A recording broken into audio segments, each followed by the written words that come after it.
안녕하세요. 사연동행입니다. 세상을 살다 보면 그 누구에게도 꺼내지 못한 이야기가 한둘쯤은 있죠. 이곳은 그런 마음들을 조용히 들어주는 작은 공간입니다. 구독은 공짜지만 그 마음은 참 귀하고 고맙습니다. 구독해주신다면 큰 힘이 될 거예요. 자, 그럼 오늘의 사연 시작합니다.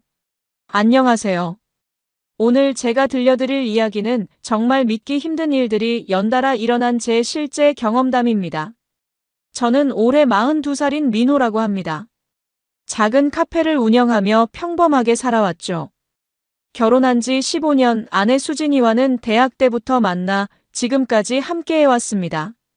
그런데 작년 가을, 제 인생이 송두리째 뒤바뀌는 사건이 벌어졌습니다. 아내의 불륜을 알게 된 거예요. 우연히 수진이 휴대폰을 거실 테이블에 놓고 샤워하러 간 사이 계속 울리는 메시지 소리 때문에 화면을 보게 되었거든요. 자기야, 오늘 남편 늦게 온대. 우리 시간이 더 많아졌네라는 문자가 떠 있었습니다. 발신자는 태민 오빠였어요. 그 순간부터 제 가슴은 미친 듯이 뛰기 시작했어요. 설마 하는 마음으로 이전 메시지들을 확인해 보니 제가 상상도 못한 내용들이 가득했습니다. 호텔에서 만나자는 약속, 서로에 대한 애정 표현, 심지어 제 욕까지 하면서 만나는 이야기까지. 15년 동안 믿고 살아온 아내가 완전히 다른 사람이었던 거죠. 저는 떨리는 손으로 그 태민 오빠라는 사람에 대해 더 알아보기 시작했습니다. 메시지 내용을 보니 강태민이라는 이름의 건축업자였어요.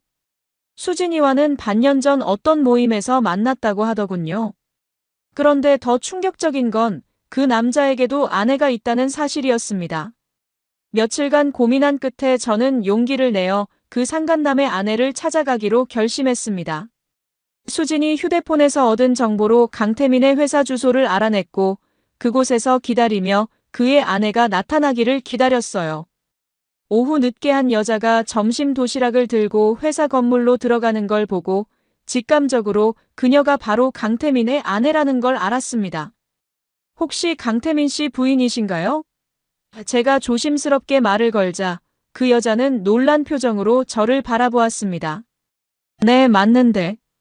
누구시죠? 그녀는 혜진이라고 자기소개를 했어요. 39살로 저보다 3살 어린 여성이었는데 첫인상부터 조용하고 차분한 분위기였습니다. 죄송합니다만 정말 중요한 이야기가 있어서 찾아왔습니다. 저는 떨리는 목소리로 말을 이어갔어요. 혹시 조용한 곳에서 잠깐 이야기할 수 있을까요? 혜진 씨는 의아한 표정을 지으면서도 근처 카페로 저를 따라왔습니다. 카페에 앉아서 저는 어떻게 말을 시작해야 할지 한참을 망설였어요. 그런데 혜진 씨가 먼저 물어보더군요. 혹시 저희 남편과 관련된 일인가요? 요즘 행동이 좀 이상해서. 그 말을 듣는 순간 이분도 뭔가 눈치채고 있구나 하는 생각이 들었습니다. 실은 제 아내와 당신 남편이. 저는 차마 말을 잇지 못했어요. 하지만 혜진 씨는 제 표정만 봐도 무슨 이야기인지 알 것 같다는 듯이 고개를 끄덕였습니다. 설마 불륜 관계라는 건 아니죠? 그녀의 목소리에는 이미 어느 정도 각오가 되어 있는 듯한 침착함이 있었어요. 결국 저는 모든 걸 털어놓았습니다. 수진이 휴대폰에서 발견한 메시지들, 그들이 주고받은 내용들, 그리고 제가 얼마나 충격을 받았는지까지. 혜진 씨는 제 이야기를 들으면서 점점 얼굴이 굳어졌습니다. 그리고 마침내 눈가에 눈물이 맺히기 시작했어요.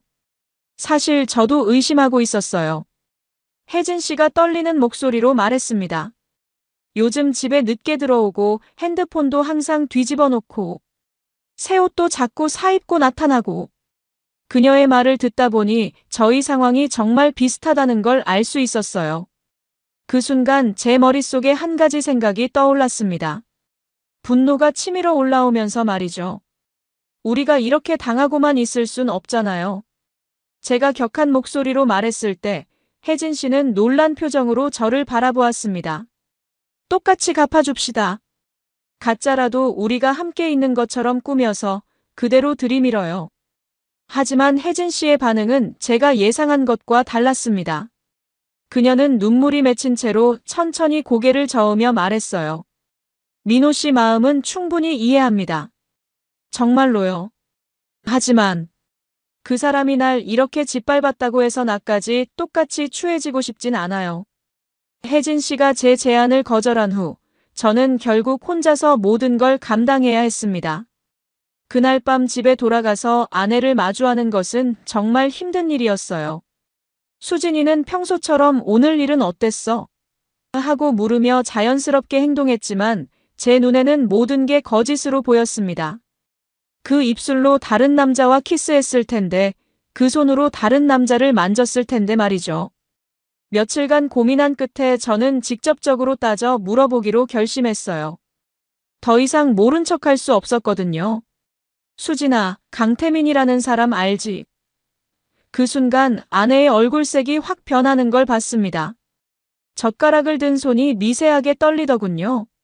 하지만 그녀는 끝까지 발뺌했어요. 누구?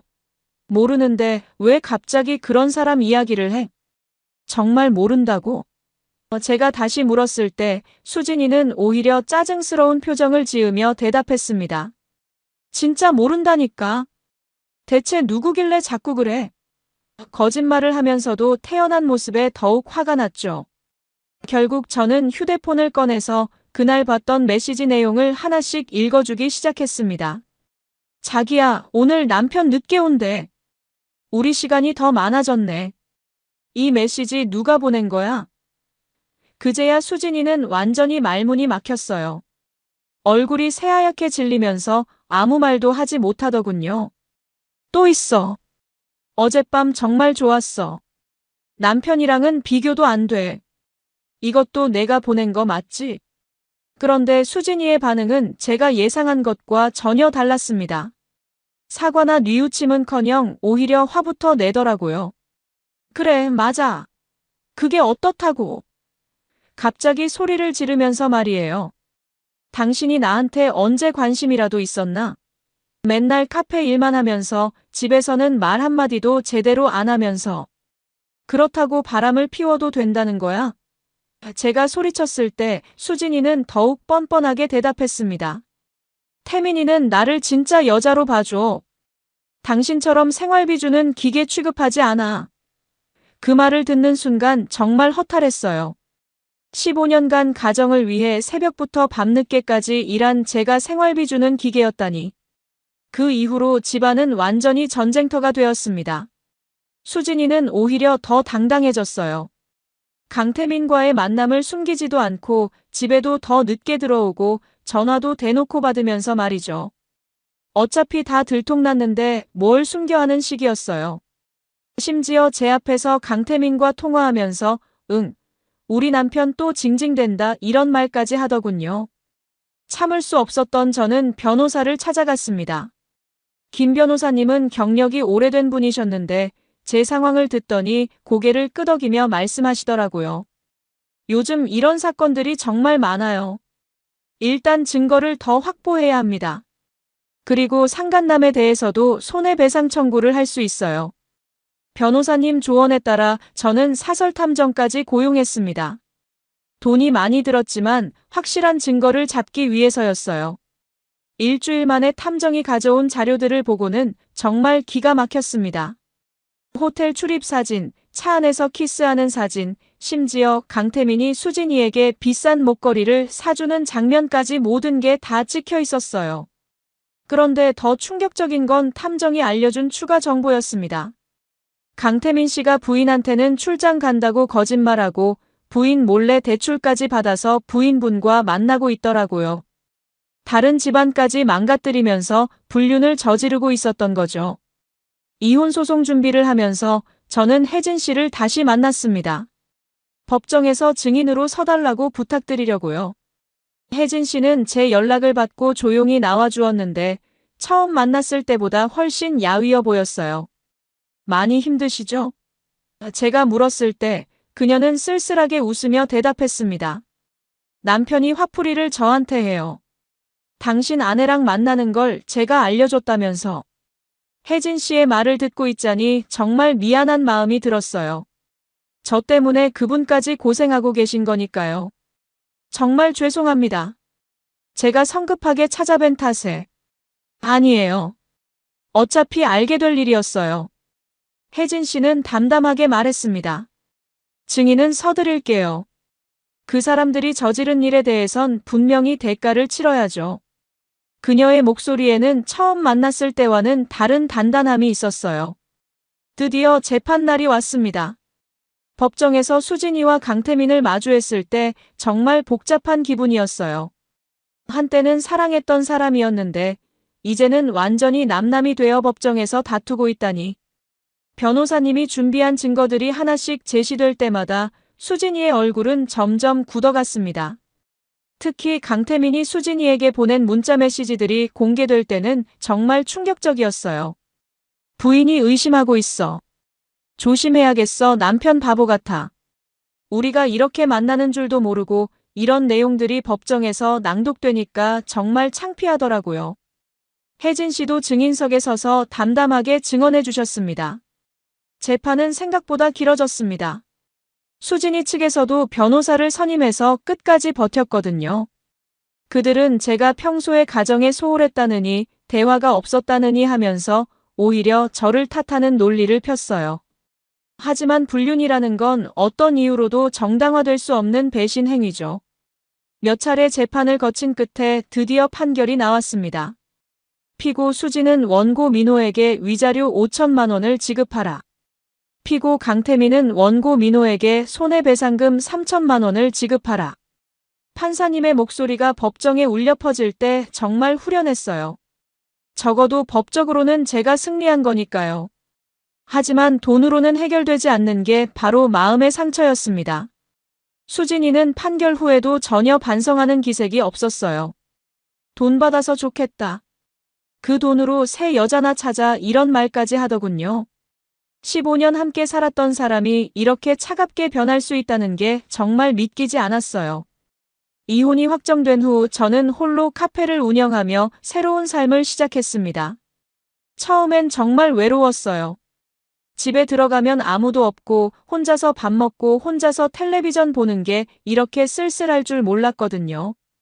그래도 배신당한 결혼 생활을 계속 유지하는 것보다는 훨씬 나았죠. 몇 개월이 지나면서 저는 서서히 일상을 찾아가고 있었습니다. 카페 손님들도 제 사정을 알고 격려해 주시고 새로운 메뉴도 개발하면서 나름대로 보람을 찾고 있었어요.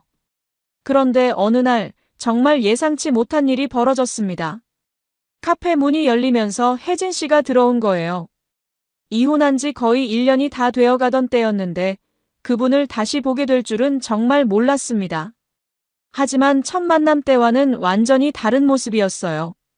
얼굴은 야위고 눈가에는 다크서클이 짙게 패여 있고 전체적으로 지쳐 보였거든요. 민호 씨, 안녕하세요. 혜진 씨가 조심스럽게 인사했을 때 저는 깜짝 놀랐어요.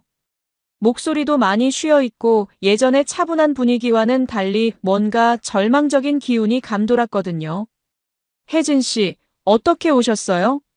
커피 드릴까요? 혜진 씨는 제일 구석진 자리에 앉더니 한참 동안 말을 하지 못했어요. 그러다가 갑자기 떨리는 목소리로 말하기 시작했습니다. 민호 씨, 혹시 그때 당신이 하신 제안 아직 유효한가요?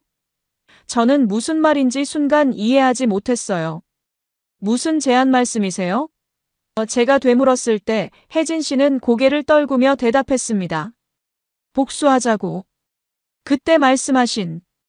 그제야 저는 거의 1년 전 첫 만남에서 제가 격분해서 했던 말을 떠올렸어요. 가짜로라도 우리가 함께 있는 것처럼 꾸며서 복수하자던 그 말 말이에요. 지금 와서요? 그땐 그런 거 싫다고 하시더니. 제가 차갑게 반응했을 때 혜진 씨는 눈물을 글썽이며 말했습니다. 그땐 제가 너무 순진했어요. 선량하게 살면 언젠가는 보상받을 거라고 생각했거든요. 하지만 세상이 그렇게 돌아가지 않더라고요. 그날 혜진 씨는 지난 1년간 자신에게 무슨 일이 있었는지 모두 털어놓았습니다. 강태민이 재판에서 진 후 완전히 성격이 돌변했다는 거예요. 술을 많이 마시기 시작하고 집에서 물건을 집어던지고 심지어 혜진 씨에게 손찌검까지 하기 시작했다고 했어요. 왜 내 인생을 망쳤냐고 당신이 남편한테 일러 바쳤다고 매일 저를 탓해요. 혜진 씨의 목소리는 점점 작아졌습니다. 그리고 더 충격적인 건 또 다른 여자와 만나고 있다는 거예요. 이번엔 대학생이래요. 정말 기가 막혔습니다. 불륜으로 집안을 망쳐놓고도 또 다른 불륜을 저지르다니. 그럼 이혼하시면 되잖아요. 제가 말했을 때 혜진 씨는 쓸쓸하게 웃으며 대답했어요. 그 사람이 이혼에 합의해주지 않아요. 재산 분할 때문에요. 혜진 씨의 상황은 정말 심각했습니다. 강태민이 회사 재산을 모두 처형 명의로 돌려놓고 이혼하면 혜진 씨에게는 한 푼도 주지 않겠다고 협박하고 있다는 거예요. 게다가 폭력까지 행사하면서 혜진 씨를 옭아매고 있었던 거죠. 이제는 추해져도 상관없어요. 혜진 씨가 눈물을 닦으며 말했습니다. 그 사람만큼은 반드시 끝장내고 싶어요. 더 이상 당할 수만은 없어요. 그 순간 혜진 씨의 눈빛에서 처음 만났을 때와는 완전히 다른 의지를 보았습니다. 절망 끝에서 나온 분노와 결심이었어요. 저는 한참 동안 생각에 잠겼습니다. 1년 전 제가 격분해서 던진 말이었지만 지금의 상황에서는 오히려 현실적인 해결책이 될 수도 있겠다는 생각이 들었어요. 그리고 무엇보다 혜진 씨가 그토록 힘들어하는 모습을 보니 그냥 외면할 수가 없었습니다. 좋습니다. 제가 마침내 입을 열었을 때 혜진 씨는 놀란 표정으로 저를 바라보았어요. 하지만 이번엔 제대로 해봅시다. 그냥 감정적으로 하는 게 아니라 철저하게 계획을 세워서 말이에요. 혜진 씨의 눈에 희망의 빛이 살짝 돌았습니다. 그날부터 저희는 본격적인 준비에 들어갔어요. 먼저 혜진 씨가 강태민의 폭력 증거들을 수집하기 시작했습니다. 병원 진료 기록, 상처 사진, 이웃들의 증언까지 하나하나 모아나갔어요. 보면 볼수록 정말 끔찍했습니다. 팔에 멍자국, 뺨에 손자국, 심지어 갈비뼈에 금이 간 적도 있었다고 하더라고요. 이런 걸 왜 진작에 신고하지 않으셨어요? 제가 물었을 때 혜진 씨는 고개를 떨구며 대답했습니다. 부끄러웠어요. 그래도 남편인데 하는 생각도 있었고요. 정말 답답했지만 한편으로는 이해가 되기도 했어요. 오랫동안 함께 산 사람을 포기한다는 게 쉬운 일은 아니니까요. 다음으로는 강태민의 새로운 불륜 상대에 대한 정보를 수집했습니다. 22살 대학생 김민정이라는 여자였어요. 강태민이 자신을 사업가라고 속이고 접근했다고 하더군요. 순진한 여대생을 또 속이고 있었던 거죠. 혜진 씨가 사설 탐정을 고용해서 그들의 만남을 추적하고 있었어요. 이번엔 완전히 끝장내야 해요. 혜진 씨의 목소리에는 확고한 결의가 담겨 있었습니다. 그 여대생한테도 진실을 알려주고 법적으로도 완전히 매장시켜야겠어요. 1년 전에 온순했던 혜진 씨와는 완전히 다른 모습이었어요. 저희는 매일 저녁 카페에서 만나서 계획을 세웠습니다. 법적 절차, 증거 수집, 타이밍까지 모든 걸 치밀하게 준비했어요. 그 과정에서 자연스럽게 서로에 대해서도 많은 이야기를 나누게 되었습니다. 혜진 씨는 원래 초등학교 교사였는데 결혼 후 강태민이 아이 키우는 것 때문에 일을 그만두라고 해서 전업주부가 되었다고 하더라고요. 후회돼요. 그때 일을 계속했으면 지금 이런 처지에 있지 않았을 텐데. 혜진 씨가 한숨을 쉬며 말했을 때 저도 마음이 아팠어요. 아직 늦지 않았어요. 이 일이 끝나면 다시 시작하시면 되죠. 제 말에 혜진 씨는 작은 미소를 지었습니다. 며칠 후 드디어 결정적인 증거를 잡았습니다. 강태민이 김민정과 함께 제주도 여행을 간다는 정보를 입수한 거예요. 혜진 씨는 그 기회를 놓치지 않았습니다. 사설 탐정과 함께 제주도까지 따라가서 그들의 밀회 장면을 모두 촬영했어요. 사진들을 받아본 순간 정말 기가 막혔습니다.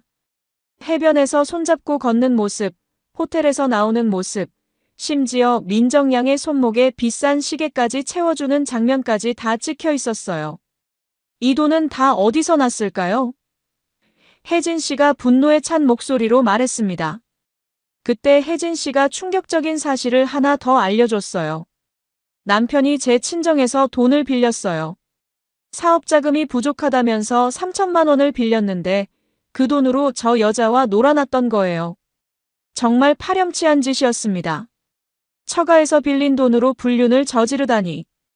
이제 모든 준비가 끝났습니다. 폭력 증거, 불륜 증거, 재산 은닉 증거까지 완벽했어요.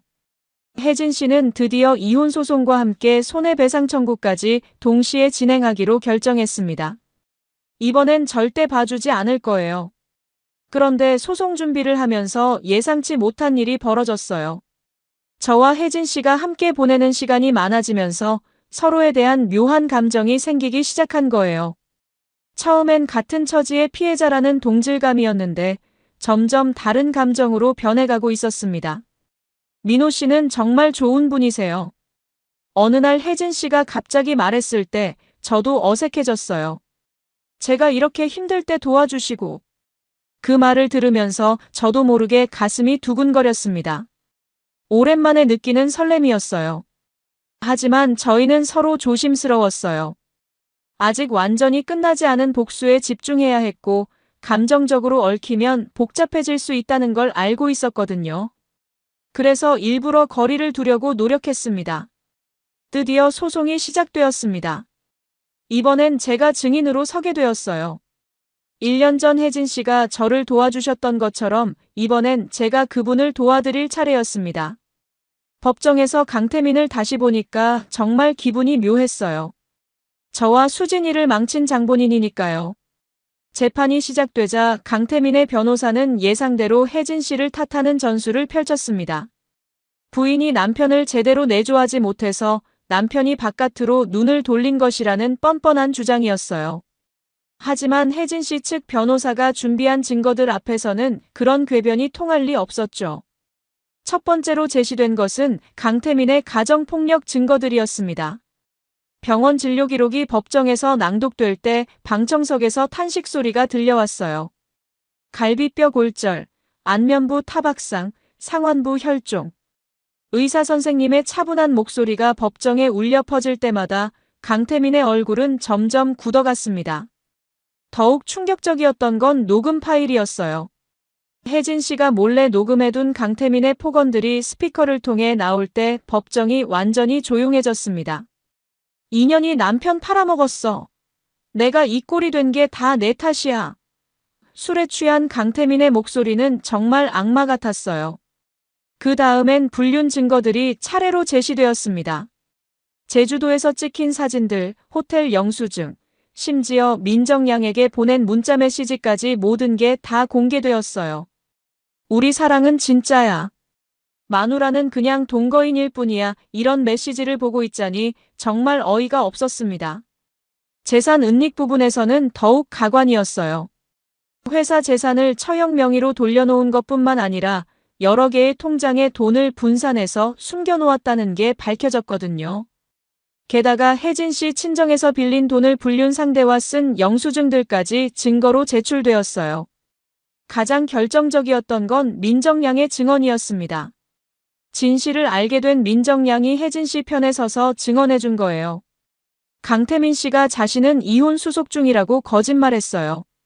그리고 사업도 잘 된다면서 계속 거짓말만 했어요. 젊은 여대생의 떨리는 목소리가 법정에 울려 퍼질 때 강태민은 완전히 고개를 숙이고 있었습니다. 저도 증인으로 서서 강태민과 제 전처 수진이의 불륜 관계에 대해 증언했어요. 강태민이라는 남자 때문에 제 가정도 완전히 파괴되었습니다. 이 사람은 남의 가정을 파괴하는 걸 아무렇지도 않게 생각하는 파렴치한 인간입니다. 제 증언이 끝날 때까지 강태민은 고개조차 들지 못했어요. 재판은 3번의 공판을 거쳐서 마침내 판결이 났습니다. 판사님의 목소리는 단호했어요. 피고 강태민은 원고 혜진에게 위자료 8천만 원과 재산분할금 1억 2천만 원을 지급하라. 또한 가정폭력과 재산 은닉에 대해서는 별도의 형사처벌을 받게 될 것이다.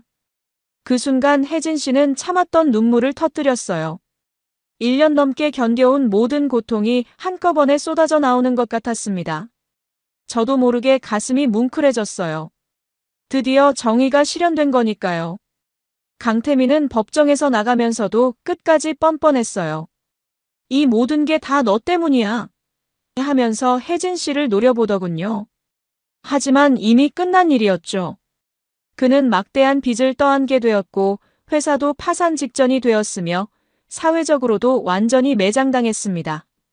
법정을 나서면서 혜진 씨가 제게 말했어요. 민호 씨 덕분이에요. 정말 고마워요. 그 순간 저는 묘한 감정에 휩싸였습니다. 복수를 위해 시작된 관계였지만 어느새 그분에 대한 제 마음이 변해 있었거든요. 그날 저녁 저희는 조용한 술집에서 축배를 들었습니다. 드디어 끝났네요. 혜진 씨가 소주잔을 들며 말했을 때 저도 잔을 맞부딪혔어요. 정말 수고 많으셨어요. 술을 마시면서 자연스럽게 서로의 속마음을 털어놓게 되었습니다. 사실 처음엔 복수만 생각했는데 혜진 씨가 살짝 취한 목소리로 말했어요. 민호 씨와 함께 보내는 시간이 이렇게 편안할 줄 몰랐어요. 제 마음도 마찬가지였습니다. 같은 상처를 가진 사람끼리의 위로였는지 아니면 진짜 감정이었는지 헷갈렸지만 분명한 건 이분과 함께 있으면 마음이 평안해진다는 거였어요. 혜진 씨도 그런가요? 제가 조심스럽게 물었을 때 그녀는 부끄러운 듯 고개를 끄덕였습니다. 네. 이상하죠? 복수하려고 만났는데 이런 감정이 생기다니. 그 순간 저희 사이에 묘한 기류가 흘렸어요. 하지만 서로 조심스러웠습니다.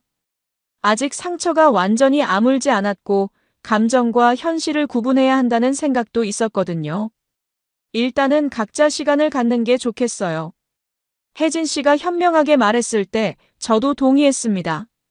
며칠 후 강태민의 몰락 소식이 들려왔어요. 판결금을 마련하지 못해서 회사가 완전히 파산했고 개인 재산까지 모두 압류당했다는 거예요. 게다가 그동안 숨겨둔 다른 빚들까지 드러나면서 완전히 나락으로 떨어졌다고 하더군요. 인과응보라는 게 정말 있나 봐요. 혜진 씨가 담담하게 말했을 때 저도 그 말에 공감했습니다. 남의 가정을 파괴하고 자기 가정마저 박살낸 대가를 치르고 있는 거니까요. 수진이도 강태민과 헤어진 후 혼자 살고 있다는 소식을 들었어요. 강태민의 몰락 이후 몇 개월이 지났습니다. 혜진 씨는 새 아파트로 이사하고 다시 교직에 복귀했어요. 초등학교에서 아이들을 가르치는 모습이 정말 행복해 보였습니다.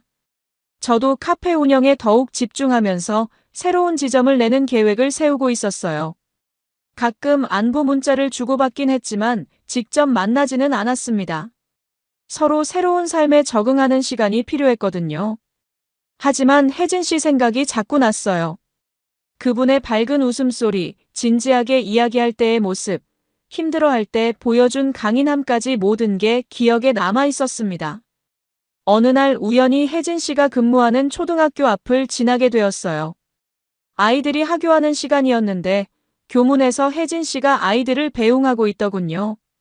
아이들에게 웃으며 손 흔드는 모습이 정말 자연스럽고 아름다워 보였어요. 그때 한 아이가 넘어져서 무릎을 다쳤나 봐요. 혜진 씨가 재빨리 달려가서 아이를 일으켜 세우고 상처를 확인하는 모습을 보면서 저는 깨달았습니다. 이분이야말로 진짜 따뜻한 마음을 가진 사람이구나 하고 말이에요. 더 이상 망설일 수 없었어요. 저는 차에서 내려서 혜진 씨에게 다가갔습니다. 혜진 씨, 안녕하세요. 제 목소리를 듣고 돌아본 혜진 씨는 깜짝 놀란 표정이었어요. 민호 씨, 여기는 어쩐 일이세요? 우연히 지나가다가 보게 됐어요. 아이들 가르치시는 모습이 정말 좋아 보이네요. 제가 말하자 혜진 씨는 수줍게 웃었습니다.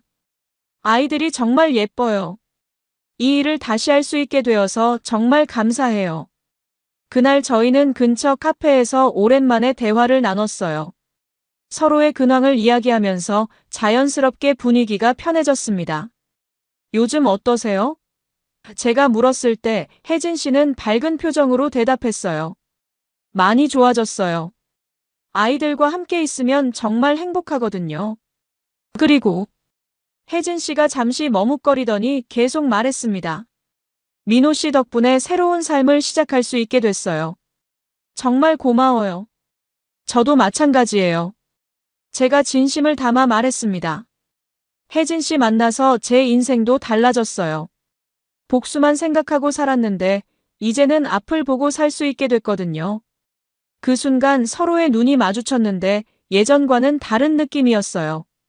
혹시 제가 용기를 내어 말을 꺼냈을 때 혜진 씨도 제 마음을 알아차린 듯 했어요. 민호 씨도 그런 생각이세요? 그녀가 조심스럽게 물었을 때 저는 고개를 끄덕였습니다. 네, 정말로요. 이번엔 복수나 상처 때문이 아니라 진심으로 혜진 씨와 함께하고 싶어요. 제 고백을 들은 혜진 씨는 잠시 조용했다가 미소를 지었습니다. 저도요. 하지만 천천히 시작해요. 서두르지 말고. 그렇게 저희의 새로운 관계가 시작되었습니다. 이번엔 상처받은 사람끼리의 동맹이 아니라 서로를 진심으로 아끼는 사람으로서 말이에요. 주말마다 만나서 영화도 보고 맛있는 음식도 먹고 산책도 하면서 조금씩 가까워져 갔습니다. 몇 달이 지나면서 저희는 서로에게 없어서는 안 될 존재가 되었어요. 혜진 씨는 제게 따뜻함과 안정감을 주었고 저는 혜진 씨에게 든든함과 믿음을 주었습니다. 과거의 아픈 기억들도 서로가 있어서 조금씩 치유되어 갔어요. 어느 날 혜진 씨가 말했어요. 민호 씨와 함께 있으면 정말 행복해요. 예전엔 이런 행복이 제게도 올 수 있을 거라고 생각 못했는데 그 말을 들으면서 저도 같은 마음이었습니다. 서로의 상처를 보듬어주면서 진짜 사랑을 찾은 거죠. 결국 저희는 서로에게 진지하게 마음을 털어놓게 되었습니다. 어느 가을 저녁 한강공원에서 산책하다가 혜진 씨가 먼저 말을 꺼냈어요. 민호 씨, 우리 정말 결혼할 생각 있으세요? 갑작스러운 질문에 저는 깜짝 놀랐지만 마음속으론 이미 답이 정해져 있었어요. 물론이죠. 저도 혜진 씨와 함께 새로운 가정을 꾸리고 싶어요. 제 대답을 들은 혜진 씨는 정말 환하게 웃었습니다. 그럼 우리 정식으로 결혼 준비를 시작해요. 이번엔 정말 행복한 결혼을 하는 거예요. 준비 과정에서 재미있는 일들이 많이 일어났어요. 혜진 씨는 웨딩드레스를 고르면서 정말 행복해했고 저도 예식장을 알아보면서 설렜습니다. 무엇보다 서로의 가족들이 저희 결혼을 진심으로 축복해줬어요. 혜진 씨 부모님은 처음엔 걱정하셨지만 저를 만나보신 후 혜진이가 정말 좋은 사람을 만났구나 하시며 안심하셨어요. 제 부모님도 혜진 씨를 딸처럼 아껴주셨고요. 이번엔 정말 행복하게 살아라 하는 부모님 말씀에 눈물이 났어요. 결혼 날짜를 봄으로 정하고 본격적인 준비에 들어갔습니다. 작지만 따뜻한 예식을 원했어요. 화려한 것보다는 정말 축복해주는 사람들만 모시고 조촐하게 하기로 했거든요. 하객 명단을 정하면서 저희를 도와준 분들의 얼굴이 하나하나 떠올랐어요. 특히 저희 변호사님들과 재판 때 도와주신 분들도 초대하기로 했습니다. 정의가 승리한 결혼식이네요 하면서 모두들 기뻐해 주셨어요. 혜진 씨 학교 동료들도 선생님이 정말 행복해 보여요 하며 축하해 주셨고요. 한편으로는 걱정도 있었어요. 혹시 강태민이나 수진이가 예식에 나타나서 방해하지 않을까 하는 생각이 들었거든요. 하지만 혜진 씨가 이제 그런 사람들은 우리 인생에 없어요 하며 당당하게 말했을 때 저도 마음을 놓았습니다. 드디어 결혼식 날이 왔습니다. 작은 예식장이었지만 저희를 축복하는 사람들로 가득 찼어요. 혜진 씨가 웨딩드레스를 입고 나타났을 때 정말 아름다웠습니다. 고생했던 흔적은 모두 사라지고 행복에 빛나는 얼굴이었어요. 주례사를 맡아주신 목사님이 말씀하셨어요. 이 두 분은 어려운 시기를 함께 이겨내고 진정한 사랑을 찾으신 분들입니다. 앞으로도 서로를 사랑하고 지켜주시기 바랍니다. 그 말씀을 들으면서 저희는 서로의 손을 꼭 잡았어요.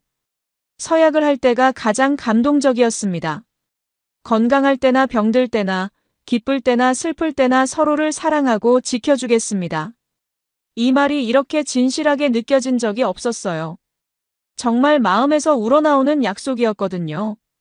반지를 교환할 때 혜진 씨 눈에 눈물이 맺혔어요. 고마워요, 민호 씨. 저에게 새로운 삶을 선물해줘서. 저도 감정이 북받쳐 올랐습니다.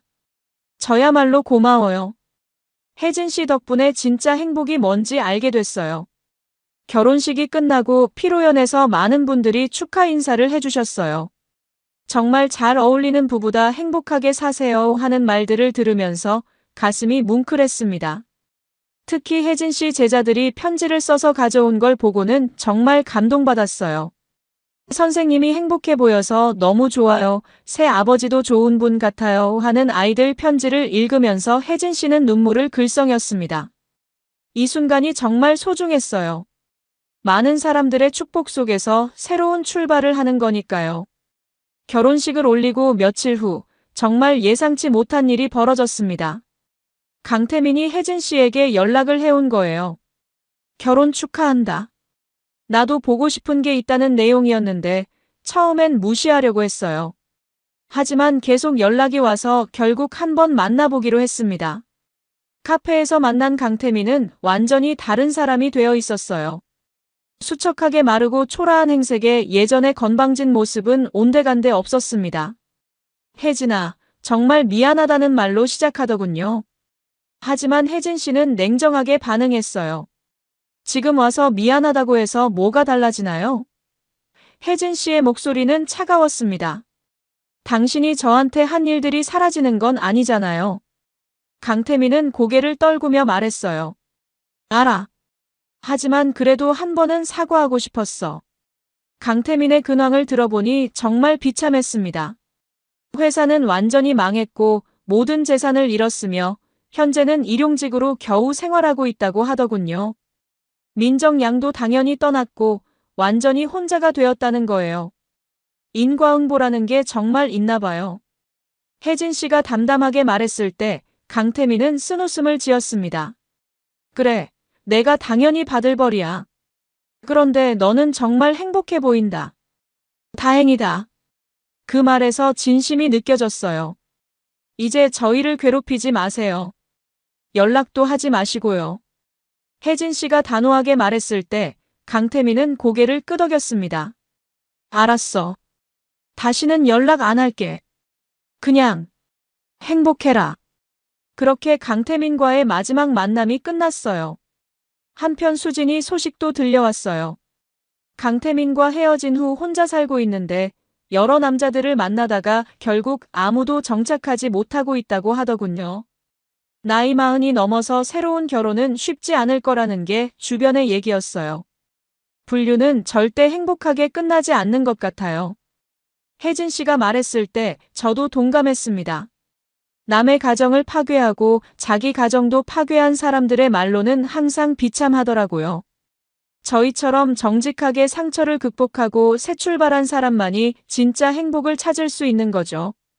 결혼 후 몇 개월이 지나면서 저희는 정말 행복한 부부가 되었어요. 혜진 씨는 학교에서 모범 교사로 인정받고 있고 저도 카페 사업이 잘 되어서 두 번째 지점을 낼 계획을 세우고 있습니다. 무엇보다 서로를 진심으로 아끼고 존중하는 관계가 되었어요. 어느 날 혜진 씨가 말했어요. 민호 씨, 우리 정말 잘 만난 것 같아요. 그 힘든 일들이 없었다면 서로를 만나지 못했을 테니까. 저도 같은 생각이었습니다. 고통스러웠지만 그 시간들이 있었기에 진짜 소중한 사람을 알아볼 수 있었던 거죠. 가끔 옛 일들이 생각나기도 해요. 하지만 이제는 아프지 않습니다. 오히려 저희가 얼마나 강한 사람들인지 그리고 얼마나 소중한 사랑을 찾았는지 깨닫게 해주는 기억이 되었어요. 최근에는 아이에 대한 이야기도 나누고 있어요.